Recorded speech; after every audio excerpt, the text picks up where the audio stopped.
God and evil. Can they coexist? The problem of evil grips the realm of the philosophy of religion, challenging the very idea of an all-powerful, all-loving God. In this video, I'll be diving into the core of this puzzling problem, exploring different viewpoints and arguments. By examining the nature of evil, the existence of God, the purpose of suffering, and the role of free will, I aim to answer a fundamental question. Does the problem of evil disprove God's existence?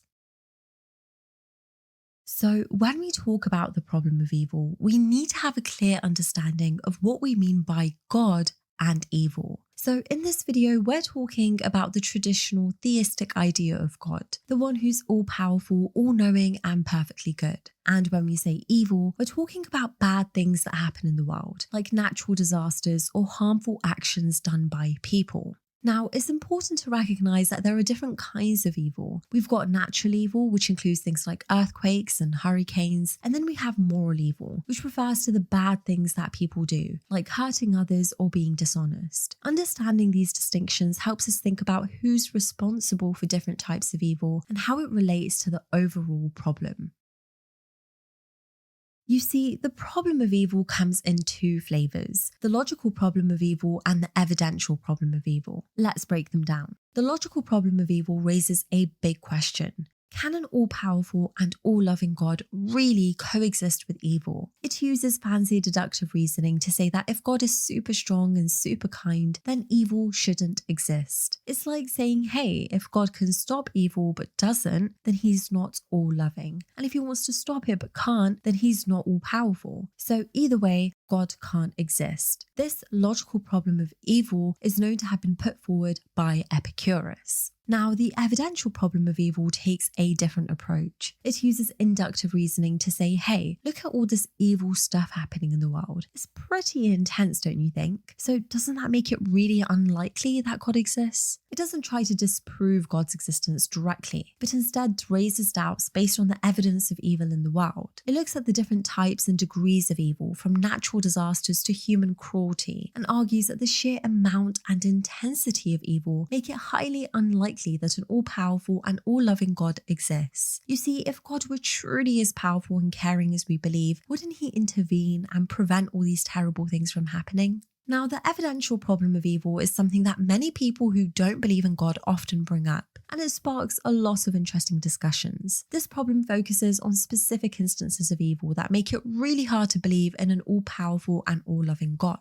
When we look at things like child abuse, genocide, or animal cruelty, it's really difficult to settle these terrible acts with the idea of a loving and powerful God. These examples raise some serious doubts about the existence of such a divine being.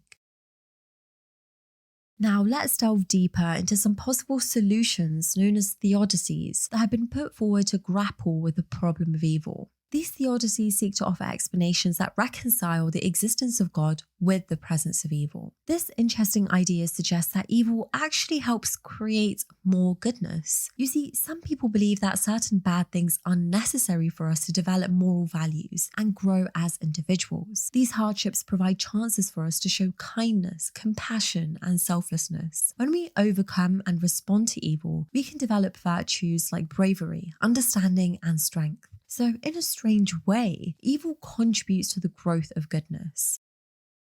This idea places a lot of importance on our freedom to make choices. It argues that in order for real love and moral responsibility to exist, we must have the ability to choose between good and evil. So, according to this view, evil becomes a possibility that comes along with our freedom. It's true that it's troubling when people use their freedom to do bad things, but having the capacity to make moral decisions and choose virtuous actions is seen as important for our moral growth and building genuine relationships.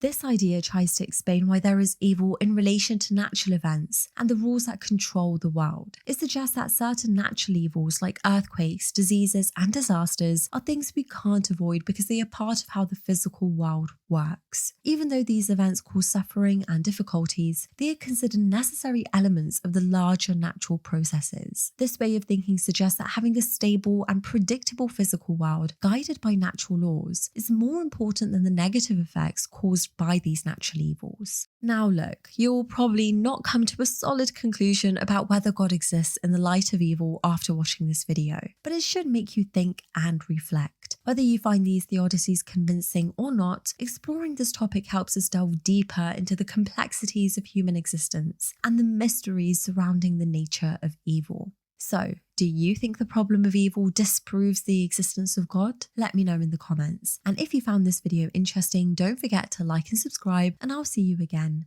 next time.